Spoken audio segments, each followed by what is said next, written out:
All right, guys, we're going to talk about something near and dear to our hearts because we always say it's with our wife. And what's that? Moods. I mean, don't we always say that? My wife is so moody. Al, I know you say it.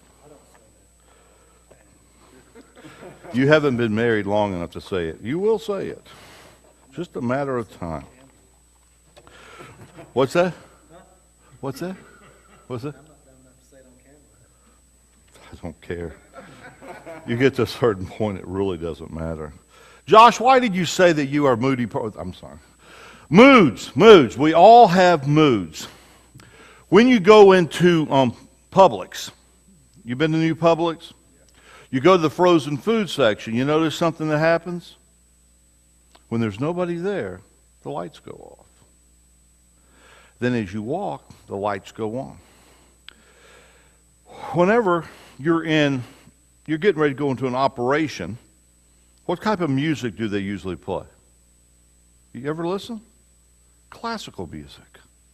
Before they knock you out, listen, they'll be playing classical music. When you go to a doctor's office, what color are the walls painted? Pastels all over. Because they're trying to establish and put you in a mood. When you go into Publix, they put things in different areas because they want you to have a certain mood. They want you to. So you go in with a budget of $150 and you spend $300. But you don't feel bad about it.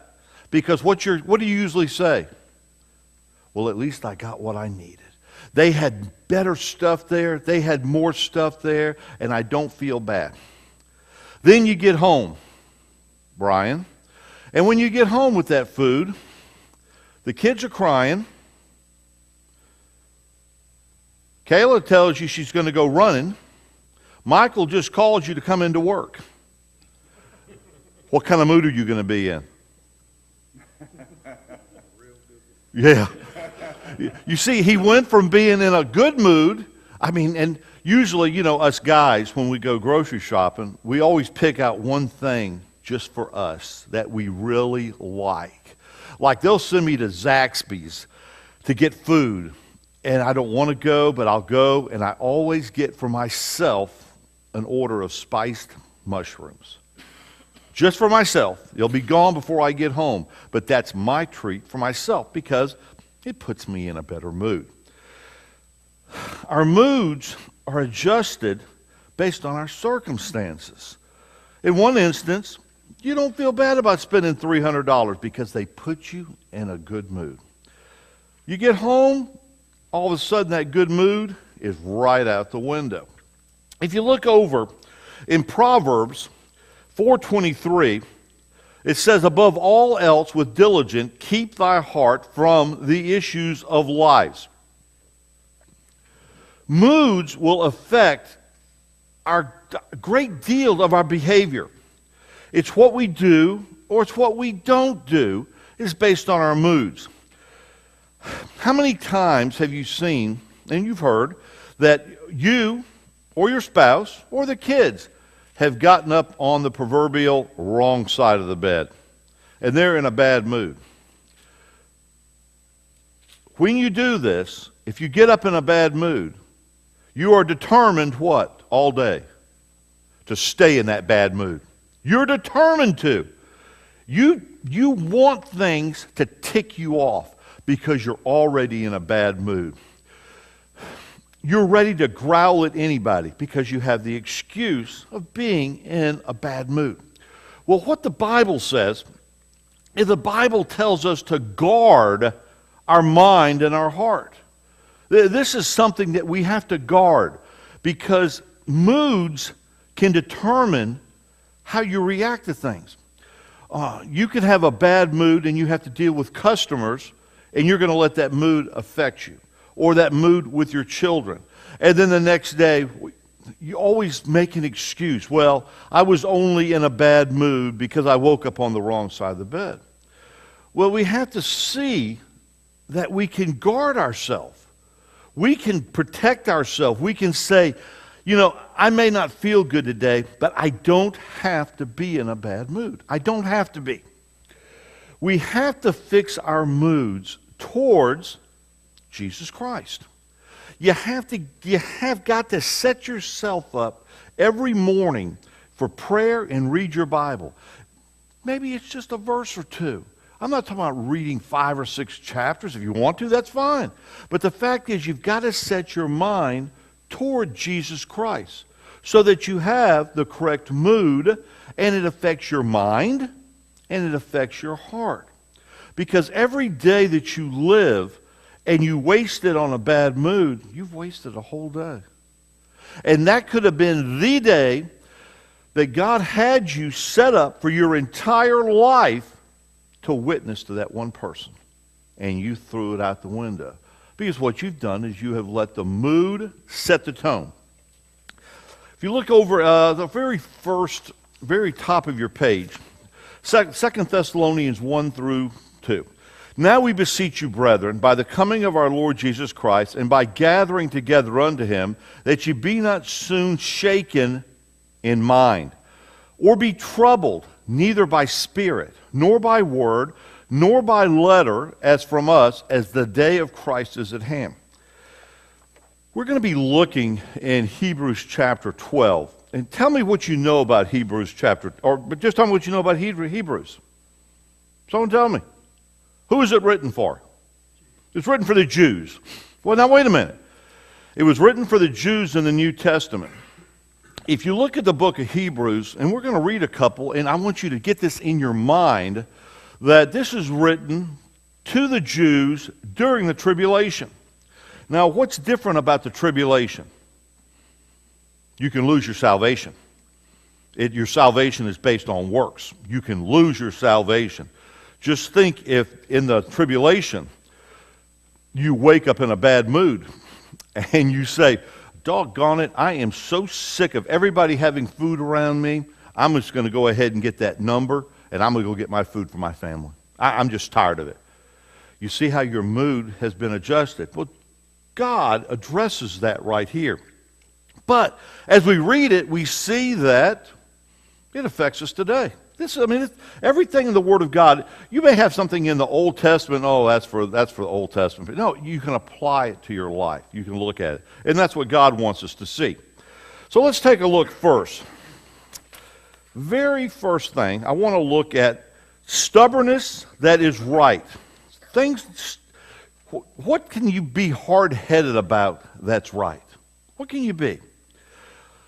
We're going to look at Hebrews chapter 12. If you want to turn to that, you can. What I want to first tell you is this, is that back in 1968, at the Olympics, it was in Mexico City, and they had the marathon. They run 26 miles. You know why it's called the marathon? Tell me. It's called the marathon because the Greeks were coming to attack. And this man ran to a city called Marathon. And it was 26 miles away. And he ran to tell them that the Greeks were coming. Anyway, he died. But anyway, that's just a story of it. You have Olympic marathon, and they take off on it, and they're running.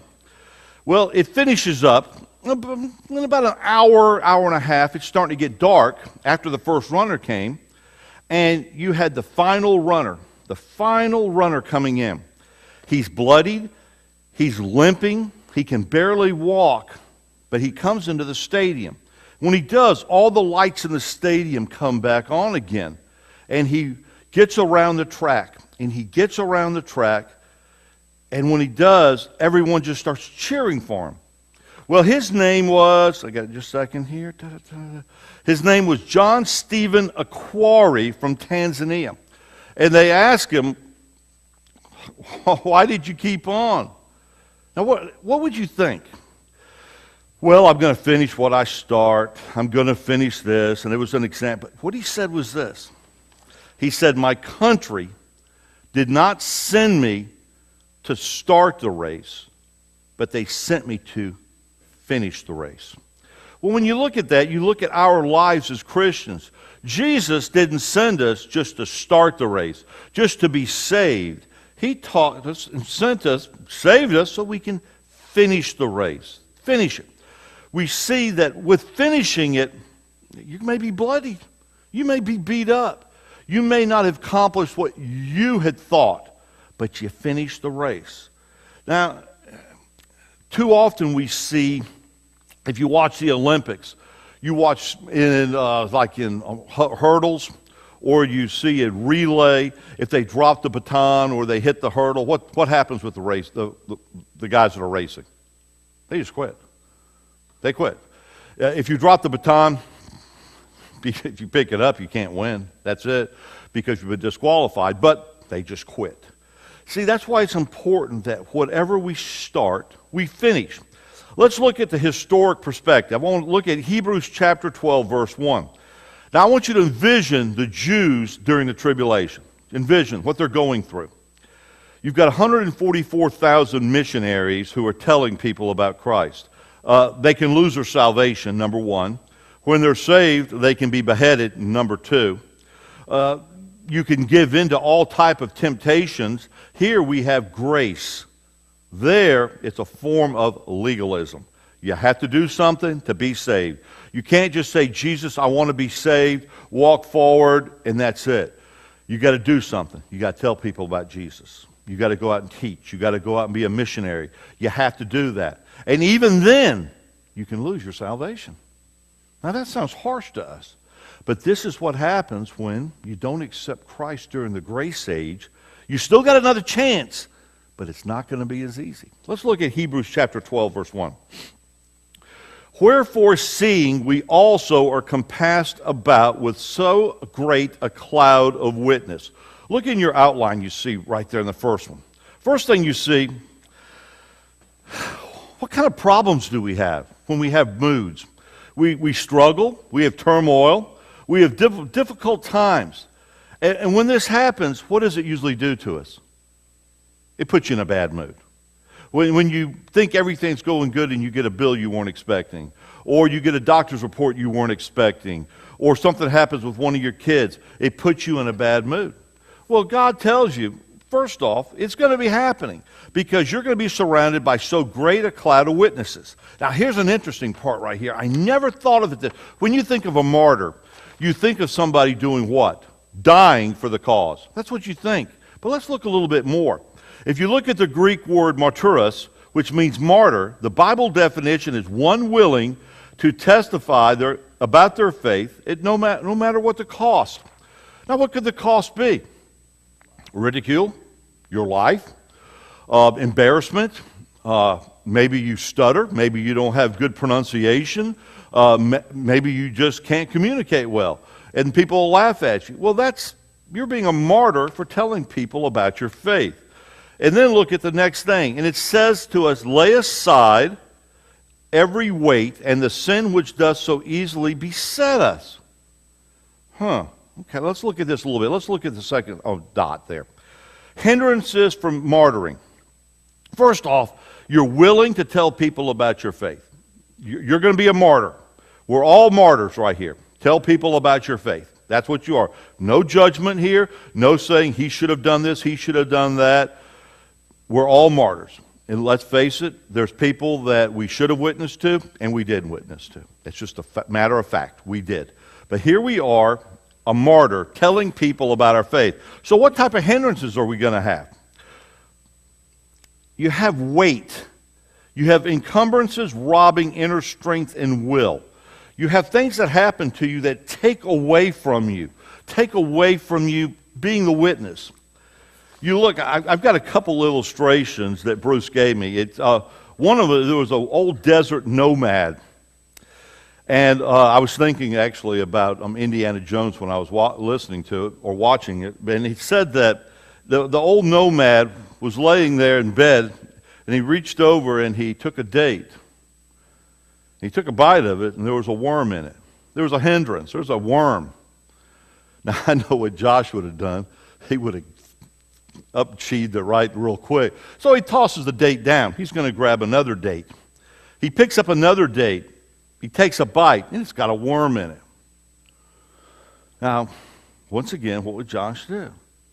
Josh would put away the bowl of dates. You know what this guy did? He turned off the light and ate the dates. His hindrance was his eyesight. Hindrance was the light that he could see it.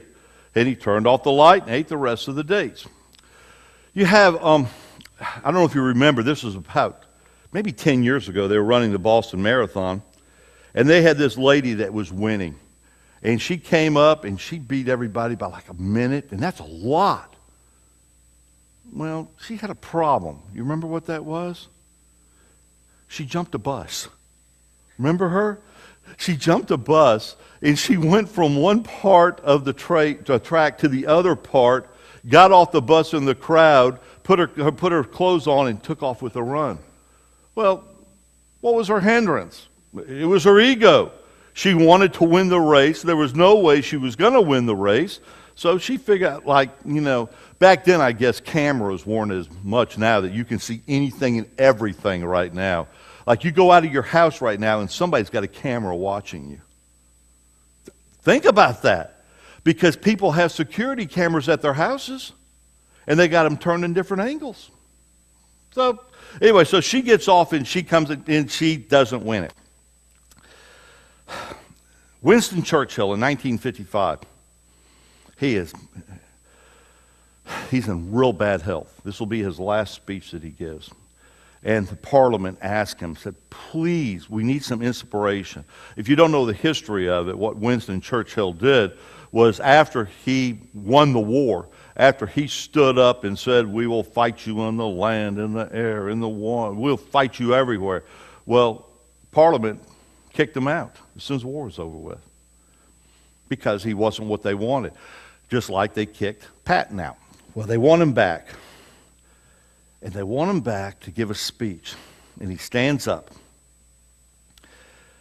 And he's frail. And he bends his head down. And he bends his head down for it seems like eternity. And he looks up. And he says, never give up. Never give up. Never give up. And then he sat down. That's all he said. Now we know from our recent past, Jim Valvano, when he was talking about cancer, he gave a 30-minute speech and then said, never give up. This is all Winston Churchill said. This is all Winston Churchill had to say.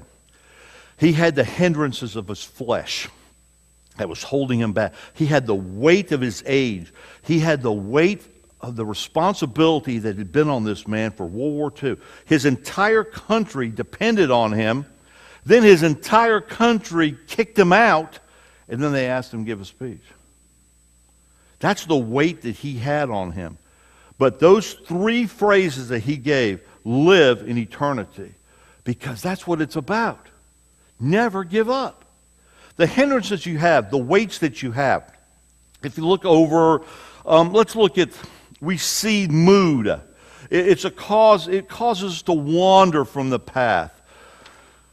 How many of you watched The Patriot with Mel Gibson and Heath Ledger? And Heath Ledger makes reference to what his mother has said, Mel Gibson's wife, who you never met, that they were fighting for what? The cause. The cause. The son reminded the father, fight for the cause. Well, what's our cause? Jesus Christ. Now, we get sidetracked. We get sidetracked with the daily issues. We get sidetracked with our job. We get sidetracked with our family. We get sidetracked with problems. We get sidetracked with anything you can think of. But we have to take the weight off and be focused on the cause, which is Jesus Christ. Then, before you can wander, before you can deal with the sin, wandering, and that's what it is. When you're dealing away from looking at Jesus, you're sinning.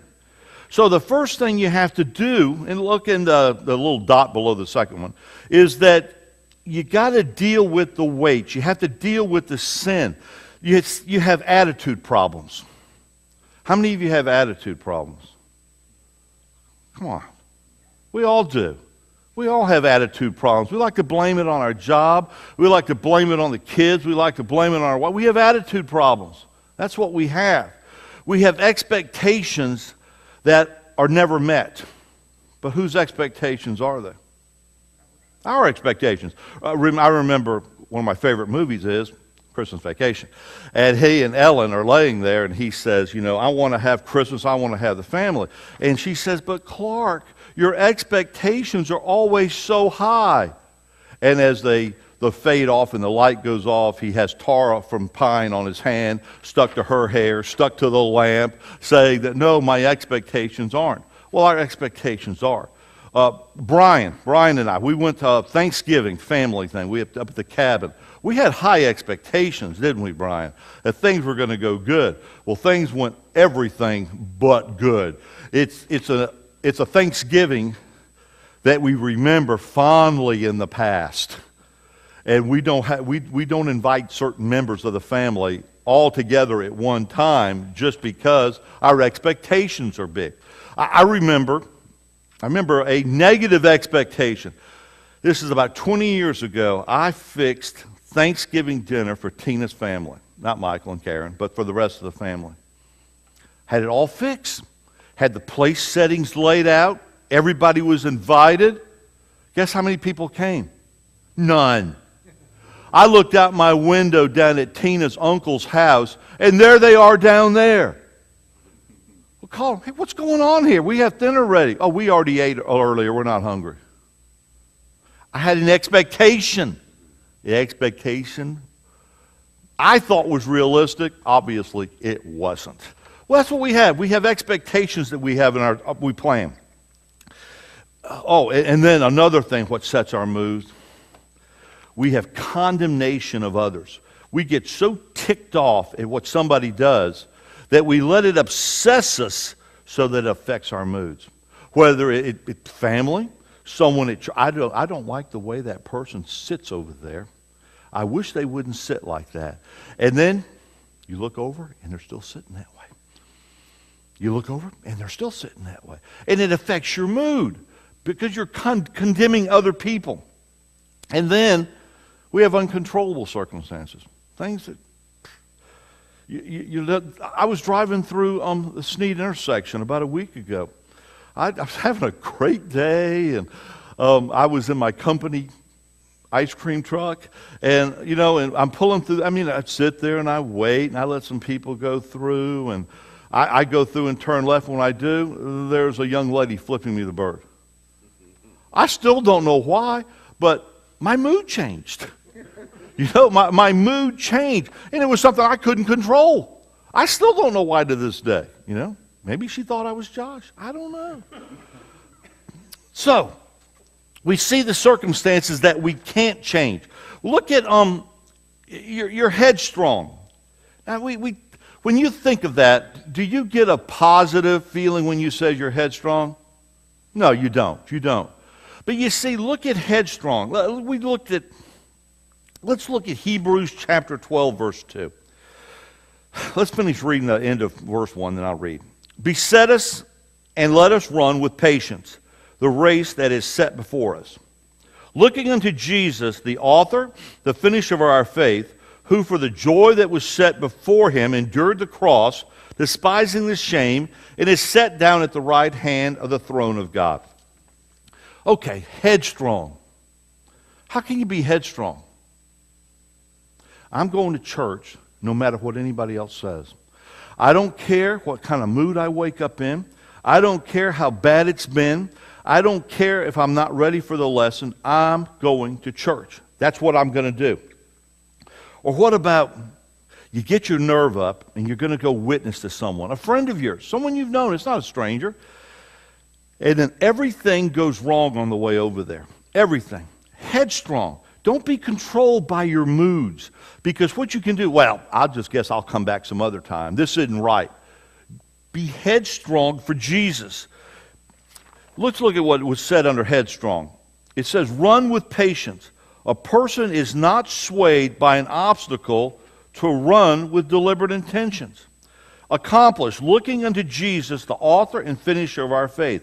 Literally, and this is what's neat. Look at the way it said. The author and finisher of our faith. Literally, Jesus is the beginning of the race, and Jesus is the end of the race. We look at that we never look at it together. We look at, okay, Jesus is with me right here, and I'm going to start the race. But then Jesus is waiting for you down there too.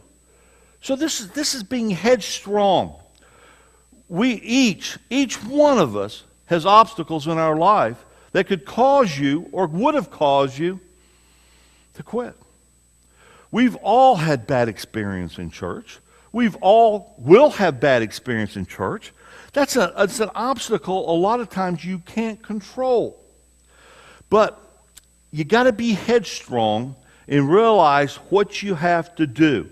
You have to keep your focus on Jesus. When you look at these 144,000 missionaries and other people saved, they have to, during the tribulation, they have to keep their focus on Jesus. They have to. Because, now this is interesting, they can start with Jesus. And if they don't end with Jesus, they're not going to have a happy place to go to. Now, this is the way God shows us right here. Where we can start with Jesus. And if we don't keep our eyes, I'm not going to lose my salvation. I'm going to go to heaven. But you know what? I'm not going to have that victorious life that he wants me to have here. This complete life. He wants me to have a good life here. He wants me to have a good job here. He wants me to have friends here. But he wants me to keep my focus on him. My eyes set on him. You're going to have hindrances. You're going to have things that weigh you down. And one of the biggest things, and this is what Keith was talking about. Sorry, Keith, you can get in on this. Recorded, is that Keith said that he was a crackhead. And that Keith said that he's not always a crackhead because he's in denial. So, denial. That's one of the big things we all have. My son, which he can't help it right now, he was in denial before his accident. You had to know him. He was in denial before his accident with what was happening with him. He's more in denial now. And that's a weight on him. And unfortunately, with his brain damage, he can't associate the weight. He can't see the weight. We can see the weight. Through Jesus Christ, we know that we are here to finish the race. And we know there's a weight. That weight could be your job. That weight could be a certain thing at your job. That weight could be your attitude. That weight could be the way you look at other people's attitudes. That weight can be a condemnation that you look at. These are all weights that are holding you down with your mood. And it will affect your mood. And we know what the Bible says. We've already looked at that. That our focus needs to be on Jesus. If not, the mood will destroy you. It will actually, we've seen people who have bitterness. We know people who have bitterness. And what has it done to them? It's destroyed them. I'm being very dramatic, but the bitterness has destroyed their soul. I know it can't do that literally, but the bitterness has eaten away at them like a cancer. And they have nothing left. And they allow this bitterness to continue. And what are they doing by allowing it to continue? They're denying it. And when they're denying it, they're allowing the mood to rule your life. Every one of us can look back at something and use it as an excuse to affect your mood. Right now. Right this second, every one of you can do that. Something that happened at the house, something that happened with your wife, something that happened to kids, something that happened at work, something that happened at church. You can allow something to set your mood, to let that bitterness get in and affect your relationship with Jesus. Because remember, he's the author of our salvation. And he's the finisher of the race. Okay, let's take a look at smoothing the road. Let's go to Hebrews chapter 12 and 13. Wherefore, lift up the hands which hang down and the feeble knees. I want you to think about the missionaries during the tribulation. They've had things thrown at them. More people are unsaved than are saved. The Holy Spirit's gone, so they don't have that controlling. Everything that has bad has happened. But what does God tell them to do? Lift up the hands which hang down and the feeble knees. How many times do you let your physical exhaustion affect your mood? How many times do you want your physical exhaustion to excuse you for the mood you're in? Now, don't you? You know, I'm tired, I'm exhausted. What's the next word you say? Huh? Just leave me alone. Just get away from.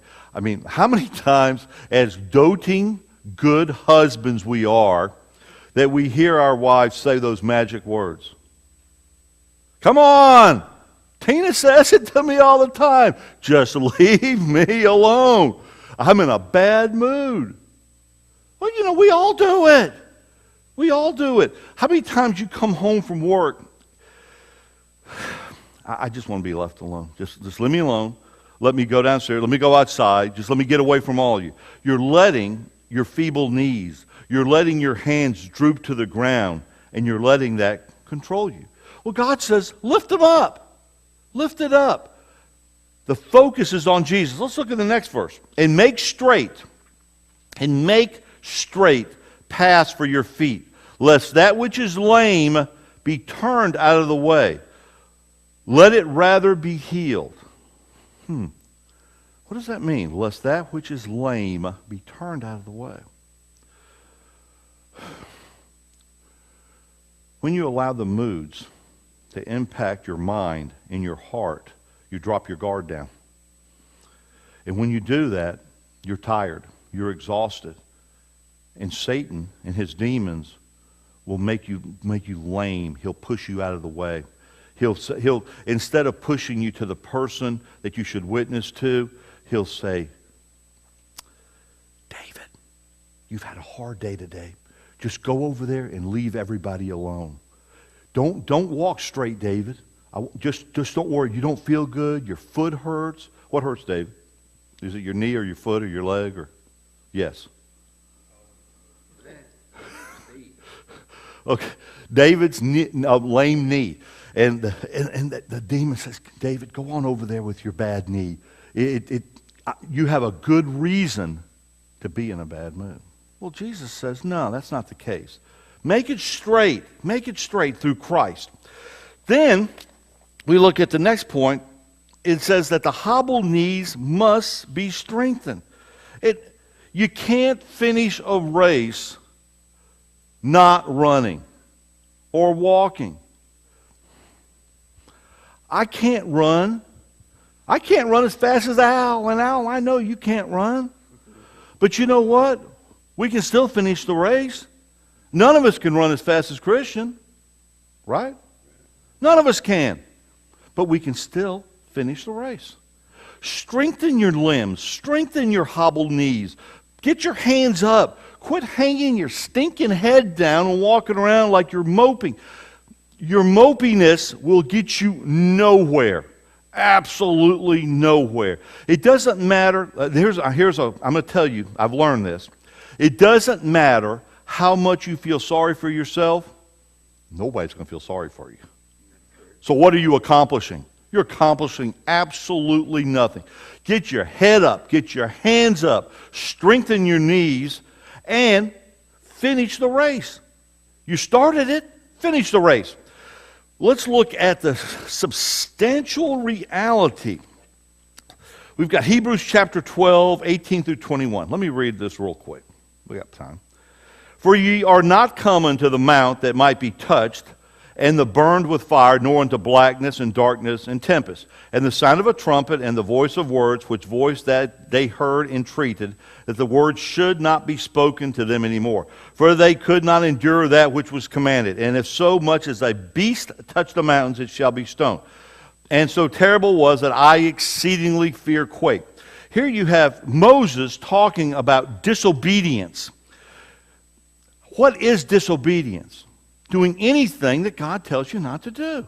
We've already looked over in Proverbs. Proverbs chapter, where was that? Someone read it to me.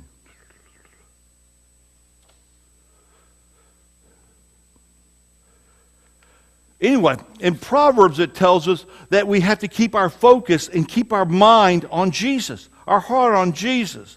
Well, if you don't, it's disobedience because God tells you to. When you look at heavy loads, there's a, remember the song back in the 60s, Except for Christian? And Josh has absolutely no cultural knowledge of this. But a song by the Hollies called, He Ain't Heavy, He's My Brother. Well, you don't remember that, do you, Josh? No. Anyway, that's the name of this. Huh? I don't Look, Google it, guys. It was a top 10 hit. Jiminy. Sometimes talking to children. Jesus carried the heavy load for us. What was that load? It was our sin. He carried our sin for us. Jesus carried the Roman cross for us. He did this for us. He carried our load. But he also carried, and this is a burden. We like to pick it up and tote it today. And what's that? The law. We want to tote the rock.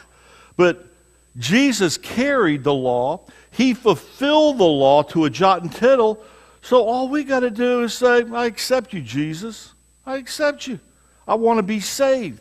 See, he fulfilled that completely. And wrapping up with the heavenly reward, it's mediated by Jesus without regard to our shortcomings. We hinder ourselves. We determine our moods, and we allow it to affect us. Let me give you an example. We see, you ever, Michael will remember, Worldwide of Sports, ABC, when they always back in the 60s and 70s showed a skier going down. And that skier's going down, he's going down a slope. You don't remember it, do you, Josh? Google. And he crashes. And he goes off the side of it. Oh my goodness, his body is just twisted. It's every which way. But he was okay. And everyone's saying, oh, you messed up, you messed up. You know why he did? The screen doesn't show you. Somebody had run in front of the track. If he did, he would have lost control and probably killed himself. But he had it controlled. His mood was that I'm going to save my butt. And he did it. Now, I tell you, this one's a great one. This one's a great one. You have the king, let's see, where is the king of Prussia? King of Prussia decided he's going to take a visit to the prison. So he goes into the prison. I think this is great. He's talking to the prisoners, and what are you in here for? And they said, well, I didn't do anything. I didn't do anything. I got falsely accused. And he'd go to the next one. He said, well, the witness lied about me. He went to 10 different prisoners, and they all were innocent. He went to the last one, and the guy said, well, what are you in here for? Well, he said, I killed somebody. He said, I'm guilty. My sentence is correct. I shouldn't have killed him. I lost my temper, and I killed him. So he calls the warden over and tells the warden, I want this man released right away. And the warden says, well, why? He's a murderer. He says, I do not want him tempting and inflicting his guilt on the rest of all those innocent men. Well, Jesus Christ came for us, and he bore that. He didn't have to. I mean, we're guilty. We're those people. I didn't do anything. It wasn't me. It wasn't me. What do we call that, Keith? Denial. Denial. We call it denial. And Jesus he didn't have to do it for us. That's what's so neat, that regardless of how bad our moods are, no matter what the impact, we got to fight it off because we have a race. Now, you always hear this, that we have a race to run and we have to complete. That's the fact. We have something in our lives. Each one of us are going to live a certain time if Jesus doesn't come back for us. We all have one thing to look forward to. Death. We have it. What are we going to do between the time we have here until we die? What are you going to do? How are you going to allow your mood, your circumstances, everything around you control how you tell people about Jesus. It's one thing you cannot do. You have to keep your focus on. We have to be that bloodied man that's walking around the Olympic track in Mexico City to finish the race. Because every one of us will be bloodied. Every one of us. We're not going to come through this without scars. We're going to be bloodied. We're going to be hit. You have to look at this when you play sports. When you play sports, there's one thing that's inevitable for most athletes. You're going to get hurt. Sooner or later, you're going to get hurt. But what do you want to do? You want to finish that race. That's what you want to do. You want to finish the game. You don't want to be called off. You want to walk off the field. Well, that's what we want to do. We want to finish the race. We want Jesus as our author and as our finisher. Any questions? Comments? Besides boring David as he's yawning when I'm finishing up with my great line. Thank you, David. I appreciate that. Well, you know, Talk to me, Dave. the mood, your mood, is probably the biggest tool the devil can use. Sure he can. Because he can't get your salvation. Yeah. You're right. That's exactly right. And he can fool you into believing that too. Of course. You know, David, everybody's picking on you. You deserve to be in a bad mood today. I'm not in a bad mood. But you see what I'm saying? We use it as excuses. Yes. We do. All the time. All the time. But our mood and how we react will affect people around us. Now, you think that's silly. But when you see someone that's been sick and they come in here and they drag themselves in, or you see some of the problems that we've had with illnesses in the church, and they still show up for church, and you're complaining about, I got an earache or I got a pimple on my nose. Josh. You know, we let that affect us. That's why we have to let our mood be one looking toward Jesus. I know that's something we say over and over about everything should be about Jesus, but that's what it should be about. Everything. Moods are also very contagious. Oh, aren't they ever? Yeah. I mean, you can sit in church, and the church can be in a good mood, and one particular person or two or three or four walk in with that type of mood, and it can infect the entire, completely entire. It can. You're right, Josh, it can. That's why you have to guard it. It's one of these that we always say, well, it's a victimless crime. I'm not hurting anybody but myself. You staying and propagating the bad mood is affecting other people around you. It's affecting, if Brian comes home in a bad mood, you think that's going to make Kayla in a good mood? It ain't going to happen. And if Kayla's in a bad mood, you think Hannah Kate's going to be in a good mood? It ain't going to happen. It goes all the way down. It always does. I mean, we're foolish to think that my bad mood will just stay with me. Because you know why it won't? Because you don't want it to. You want other people to feel bad if you feel bad. There's nothing worse than you being in a bad mood than somebody being chippy and happy. Tell the truth, isn't it? Well, what's the next thing we say? What are you laughing about? What are you happy about? I mean, come on, those are words that we say. Let's close in prayer. Our Father in heaven, we do thank you for this day. We thank you for the chance we've had to look into your word. We just pray, Lord, that you would bless us and give us strength every day as we go through, Lord, that we see that we need you for our salvation. We need you for our moods, Lord, so that we can be a witness and a testimony for you. So not only do we start the race, but we finish the race. Be with us, Father, that we can be a strong testimony for you, for our family, for our loved ones, so that people will see Christ in us.